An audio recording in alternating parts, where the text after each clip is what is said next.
날마다 우리에게 위로와 격려해 주시는 분이 계십니다. 2001년 9월 11일, 미국은 아주 끔찍한 공격을 받았습니다.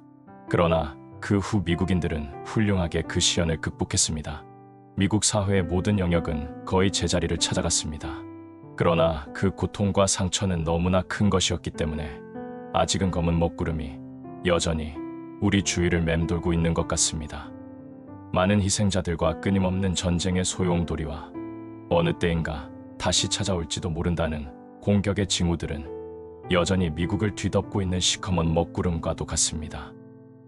이러한 불확실함들은 우리로 하여금 두렵고 불안하고 공포스럽게 하는 요인이기도 합니다.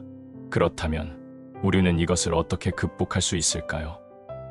9.11 사태 이후 나는 내 마음속에 스며들어 있는 아주 깊은 슬픔을 감지하기 시작했습니다. 그전에는 느껴본 적이 없던 어떤 비통함이 내 마음을 관통하고 있었던 것입니다. 울고 싶었지만 단지 눈물로 표현하기에 그 고통은 너무도 깊은 것이었습니다. 뭐라고 이야기하고 싶었지만 아무 말도 생각나지 않았습니다. 우리가 할 수 있는 현실적인 반응은 바로 단절하는 것입니다. 우리는 상황을 고칠 수도 없거니와 변화시킬 수도 없습니다.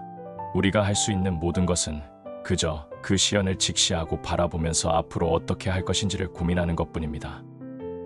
우리의 심장은 울분을 토하고 있습니다. 아버지여, 어떻게 이런 끔찍한 공격이 일어날 수 있는 것입니까? 이렇게 묻기도 합니다. 하나님, 대체 어떻게 된 일입니까? 때때로 고통과 두려움은 그것이 닥쳐올 것이라고 전혀 예기치 않았던 사람들에게 불현듯 찾아오곤 합니다. 이때 우리는 이렇게 여쭤보아야 합니다. 하나님, 이 일을 어떻게 해결해야 하는 것인가요?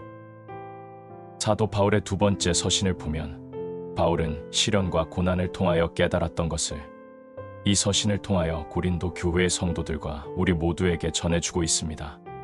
그는 우리 주 예수 그리스도의 하나님이시오, 자비의 아버지시오, 모든 위로의 하나님이시며 우리 모든 환난 중에서 우리를 위로하사 우리로 하여금 하나님께 받는 위로로서 모든 환난 중에 있는 자들을 능히 위로하게 하시는 이시로다. 그리스도의 고난이 우리에게 넘친 것 같이 우리의 위로도 그리스도로 말미암아 넘치는도다.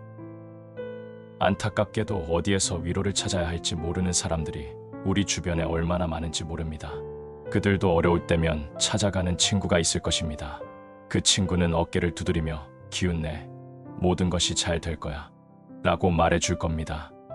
그렇지만 마음이 너무 쓰리고 아플 때는 가끔씩 기운내라는 말이 듣고 싶지 않은 경우가 있는 것도 사실입니다.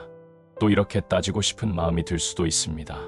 제발 그런 진부한 말 좀 하지 말라고. 나는 지금 도저히 기운을 낼 수 있는 상태가 아니라니까. 나는 상처받았다고. 그리고 그 고통이 너무 깊고 아파서 뭐라고 표현할 수도 없을 지경이야. 기운내라는 말은 지금 내게 필요한 말이 아니야. 모든 일이 잘 될 거라는 말도 하지 마. 지금 당장은 모든 것이 잘 돌아갈 거라는 생각을 도저히 할 수가 없다고. 우리 모두가 같은 방식으로 아파하는 것은 아닙니다. 우리 모두가 같은 상처를 안고 있는 것도 아닙니다. 우리 모두가 고통을 바라보는 관점이 같을 수 없기 때문에 그것으로 인해 느끼는 감정 또한 다를 수밖에 없습니다. 그러나 하나님이 보시는 방식으로 고통의 문제를 바라보는 것은 너무나 중요합니다. 우리에게는 가장 깊은 슬픔에 처했을 때 달려갈 곳이 있습니다. 달려갈 수 있는 대상도 있습니다. 달려갈 수 있는 방법도 있습니다. 당신이 느끼는 상실감이 어디에서 비롯되었든지 상관없습니다. 당신이 느끼는 자괴감이 어느 정도인지도 상관없습니다. 당신이 느끼는 고통이 얼마나 큰지도 상관없습니다.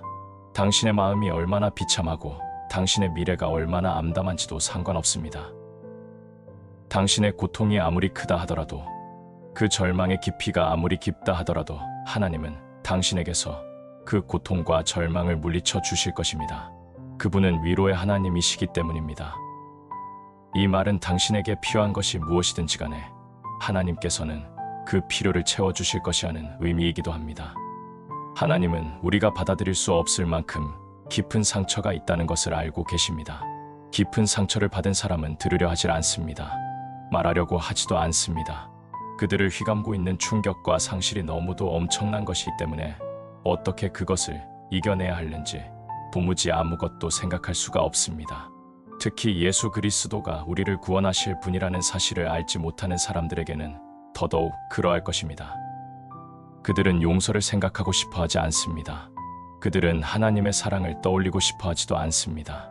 그러한 때일수록 하나님은 힘과 용기가 되어 주시는 분이지만 그들은 전능하신 하나님의 성품과 그분의 무한하신 사랑을 알고자 하지 않습니다. 그러나 하나님은 우리 모두를 알고 계시고 그 마음들을 하나하나 이해하고 계십니다. 하나님은 우리가 고통과 아픔으로 인해 분노한다고 해서 우리를 향하여 분을 품으시는 분이 아닙니다. 하나님은 우리의 마음을 헤아리고 계십니다. 우리에게는 하나님이 계십니다. 그분은 어떠한 시련과 고난이 닥치더라도 우리에게 필요한 위로를 아낌없이 베푸시는 분이십니다. 하나님의 위로는 지금 당장이라도 우리가 만끽할 수 있는 것입니다. 예수님은 하나님 아버지께로 올라가시기 전에 우리에게 성령을 보내주시겠노라는 약속을 주셨습니다. 보혜사 성령은 우리의 위로자가 되십니다. 보혜사라는 말을 성경에서는 파라크레토스라고 표기하고 있는데 이 말은 나란히 부름받은 자라는 의미입니다. 즉 이 말이 내포하고 있는 뜻은 보혜사이고 위로자이신 하나님이 우리의 상처와 고통에 친히 동참하고자 하신다는 것입니다. 성령께서는 우리를 도와주시고 위로해 주시고 격려해 주시기 위해 우리 곁에 나란히 함께 계신다는 의미입니다. 예수님은 성령 하나님이 우리 안에서 영원히 우리와 함께 하실 것이라고 말씀하셨습니다. 하나님의 자녀 한 사람 한 사람, 곧 예수 그리스도를 구주로 영접한 모든 사람들은 삼위일체의 하나님이 함께 하고 계십니다.